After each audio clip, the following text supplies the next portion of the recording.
জীবনে এমন মুহূর্ত আসে যখন কারো কথা, আচরণ বা অবহেলা আমাদের গভীরভাবে কষ্ট দেয়, কিন্তু কাঁদলে বা অভিযোগ করলে অনেক সময় পরিস্থিতি বদলায় না, বরং নিজের শক্তি নষ্ট হয়। এই ভিডিওটি তাদের জন্য যারা কষ্ট পেয়েও ভেঙে পড়তে চায় না, বরং নিজের উন্নতির মাধ্যমে নীরবে শক্ত জবাব দিতে চায়। আজ আমরা শিখব কিভাবে কাউকে কষ্টের জবাব কষ্ট দিয়ে নয়, বরং নিজের মানসিক শক্তি, আত্মসম্মান ও সফলতার মাধ্যমে দিতে হয়, যাতে আপনি শান্ত থাকেন আর আপনার অগ্রগতি দেখেই অপরপক্ষ ভিতরে ভিতরে উপলব্ধি করে। ভিডিওটি শেষ পর্যন্ত দেখলে আপনি বুঝবেন কাঁদা নয়, বদলে যাওয়াই আসল প্রতিশোধ। শুরু করার আগে অনুরোধ, ভিডিওটি ভালো লাগলে লাইক দিন, আপনার অনুভূতি কমেন্টে লিখুন, আর এমন আরও অনুপ্রেরণামূলক ভিডিও পেতে চ্যানেলটি সাবস্ক্রাইব করে শেয়ার করুন, কারণ আপনার একটি লাইক আমাদের আরও শক্ত কন্টেন্ট বানাতে অনুপ্রাণিত করে। এখন চলুন প্রথম কাজের দিকে যাই। কাজ 1, নিজেকে নীরব উন্নতির আগুনে গড়ে তুলুন। যখন কেউ আপনাকে কষ্ট দেয়, তখন স্বাভাবিক প্রতিক্রিয়া হলো অভিযোগ করা, প্রমাণ দেওয়া বা নিজেকে ছোট মনে করা, কিন্তু এই কাজগুলো আপনার শক্তি খেয়ে ফেলে। তার বদলে সিদ্ধান্ত নিন, আজ থেকে আপনি নিজের ওপর দ্বিগুণ কাজ করবেন। আপনার দক্ষতা, পড়াশোনা, ক্যারিয়ার, শরীর ও মানসিক শক্তি সব কিছুকে উন্নত করার পরিকল্পনা করুন। প্রতিদিন ছোট লক্ষ্য লিখুন এবং নীরবে তা পূরণ করুন। যখন আপনি কথা না বলে কাজে ফল দেখান, তখন আপনার উন্নতি অন্যদের চোখে পড়বেই। এই নীরব উন্নতি এমন এক আগুন যা শব্দ করে না, কিন্তু ভিতরে ভিতরে শক্ত করে। আপনি যখন আগের চেয়ে আত্মবিশ্বাসী, স্থির ও সফল হয়ে উঠবেন, তখন যারা আপনাকে অবমূল্যায়ন করেছিল তারা নিজেরাই তুলনা করতে বাধ্য হবে। মনে রাখবেন, উন্নতির আনন্দ চিৎকার করে জানাতে হয় না, ফলই যথেষ্ট। প্রতিদিন নিজের সাথে প্রতিযোগিতা করুন, গতকালের চেয়ে আজ একটু ভালো হন। এই অভ্যাস আপনাকে এমন উচ্চতায় নিয়ে যাবে যেখানে অন্যের কষ্ট দেওয়া কথা আর আপনাকে ছুঁতে পারবে না। কাজ 2, আবেগ নিয়ন্ত্রণ করে সম্মানজনক নীরবতা বজায় রাখুন। কষ্ট পেলে অনেকেই তাৎক্ষণিক প্রতিক্রিয়া দেখায়, রাগ, কটূক্তি বা সামাজিক মাধ্যমে অভিযোগ, কিন্তু আবেগের বশে নেওয়া সিদ্ধান্ত প্রায় আপনাকেই ছোট করে। সম্মানজনক নীরবতা মানে দুর্বলতা নয়, বরং শক্তির প্রকাশ। যখন কেউ আপনাকে আঘাত করে, তখন কয়েকটি গভীর শ্বাস নিন, পরিস্থিতি পর্যবেক্ষণ করুন এবং সিদ্ধান্ত নিন আপনি কার কাছে আপনার আবেগ প্রকাশ করবেন। প্রয়োজন হলে ডায়েরিতে লিখুন। বিশ্বাসযোগ্য একজন মানুষের সাথে কথা বলুন, কিন্তু যিনি কষ্ট দিয়েছে তার সামনে নিজেকে ভাঙা দেখাবেন না। এই নিয়ন্ত্রিত আচরণ আপনাকে মানসিকভাবে এগিয়ে রাখে। নীরবতা অনেক সময় সবচেয়ে জোরালো উত্তর, কারণ এতে আপনি আপনার মান ও সীমা ধরে রাখেন। সম্মানজনক নীরবতার সাথে যখন আপনার কাজের সাফল্য যুক্ত হয়, তখন অপরপক্ষ বুঝতে পারে সে আপনাকে থামাতে পারেনি। এই উপলব্ধিটাই সবচেয়ে শক্ত জবাব। কাজ 3, নিজের সীমা ও মান স্পষ্টভাবে ঠিক করুন এবং তা মেনে চলুন। কেউ কষ্ট দিলে অনেক সময় আমরা নিজের সীমা ভুলে গিয়ে বারবার একই আচরণ সহ্য করি। এতে কষ্ট বাড়ে এবং আত্মসম্মান ক্ষয়ে যায়। এই কাজের মূল বিষয় হল আপনি কি মেনে নেবেন আর কি মেনে নেবেন না তা নিজের কাছে পরিষ্কার করা। সিদ্ধান্ত নিন কোন কথাবার্তা, আচরণ বা ব্যবহার আপনার জন্য অগ্রহণযোগ্য এবং সেই অনুযায়ী মানসিকভাবে প্রস্তুত থাকুন। এর মানে এই নয় যে আপনি ঝগড়া করবেন বা সম্পর্ক ভেঙে ফেলবেন, বরং প্রয়োজনে সংক্ষিপ্ত, শান্ত ও দৃঢ়ভাবে নিজের অবস্থান বোঝাবেন। যখন আপনি নিজের মান ঠিক করে নেন, তখন আপনার আচরণেও আত্মবিশ্বাস আসে। মানুষ তখন বুঝতে পারে আপনাকে সহজে ব্যবহার করা যাবে না। এই মানসিক শক্তি আপনাকে ভিতর থেকে স্থির করে, ফলে অন্যের কটু কথা আপনাকে আর নাড়াতে পারে না।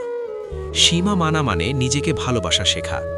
আপনি যত বেশি নিজেকে সম্মান করবেন, তত কম অন্যের কষ্ট দেওয়া কথা আপনার উপর প্রভাব ফেলবে।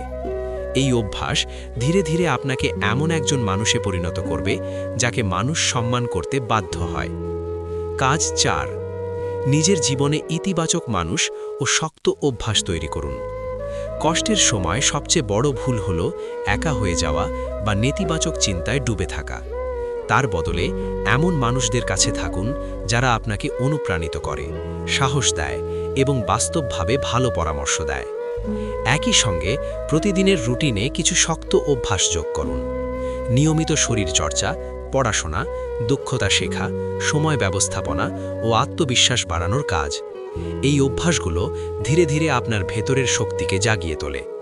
যখন আপনার দিন ইতিবাচক কাজ দিয়ে ভরা থাকে, তখন অন্যের কষ্ট দেওয়া আচরণের জন্য সময়ই থাকে না। আপনি লক্ষ্য করবেন, আপনার শক্ত জীবনযাপনই অনেকের জন্য নীরব বার্তা হয়ে দাঁড়ায়। তারা বুঝতে পারে আপনি ভেঙে পড়েননি, বরং আরও শক্ত হয়েছেন। এই উপলব্ধি অনেক সময় কথার চেয়েও বেশি প্রভাব ফেলে। ইতিবাচক পরিবেশ ও অভ্যাস আপনাকে মানসিকভাবে এতটাই স্থিতিশীল করবে যে আপনি নিজেই অবাক হবেন। একসময় যে কথায় আপনি কেঁদেছেন তা এখন আপনাকে স্পর্শও করে না। কাজ 5, ক্ষমা করুন কিন্তু ভুলে যাবেন না, শিক্ষা নিন। ক্ষমা মানে এই নয় যে আপনি অন্যের কষ্ট দেওয়া কাজকে ঠিক বলে মেনে নিচ্ছেন, বরং ক্ষমা মানে নিজের মনের ভার নামিয়ে রাখা। প্রতিশোধ বা দীর্ঘদিন রাগ পুষে রাখলে সবচেয়ে বেশি ক্ষতি হয় আপনারই। তাই নিজের শান্তির জন্য ক্ষমা করুন, কিন্তু সেই অভিজ্ঞতা থেকে শিক্ষা নিন। ভবিষ্যতে একই পরিস্থিতিতে কিভাবে নিজেকে রক্ষা করবেন, কিভাবে আরও বুদ্ধিমানের সাথে প্রতিক্রিয়া দেখাবেন তা ঠিক করুন। এই শিক্ষা আপনাকে আরও পরিণত করে।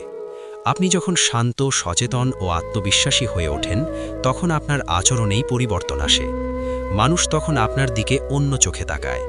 ক্ষমা করার ফলে আপনার মন হালকা থাকে, আর শিক্ষা নেওয়ার ফলে আপনি আরও শক্ত হন। এই দুইয়ের সমন্বয়ে আপনাকে এমন এক স্তরে নিয়ে যায় যেখানে কষ্ট দেওয়া মানুষরা নিজেরাই বুঝতে পারে আপনি আগের মতো নন। আপনি বদলে গেছেন, বড় হয়েছেন, আর এই নীরব পরিবর্তনই সবচেয়ে বড় জবাব।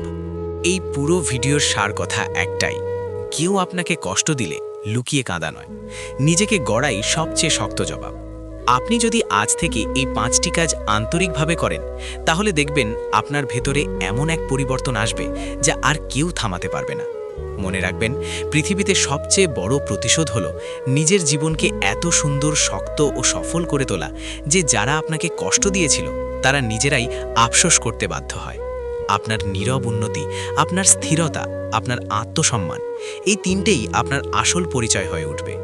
আজ যারা আপনাকে অবহেলা করেছে, একদিন তারাই আপনার পরিবর্তন দেখে বুঝবে আপনি ভাঙেননি, বরং আরও শক্ত হয়েছেন।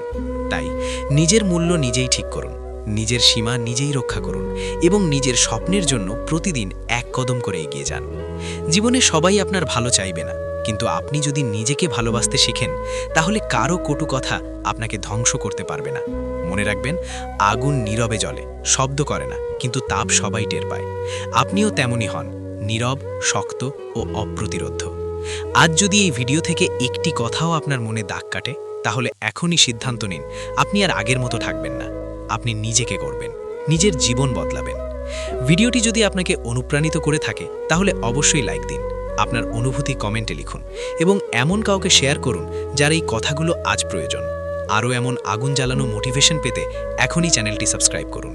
মনে রাখবেন, SFIR মোটিভেশন শুধু ভিডিও নয়, এটা একটা মানসিকতা, নিজেকে হার মানতে না দেওয়ার মানসিকতা। দেখা হবে পরের ভিডিওতে। ততক্ষণ পর্যন্ত নিজের ওপর বিশ্বাস রাখুন এবং আগুনের মতো জ্বলতে থাকুন।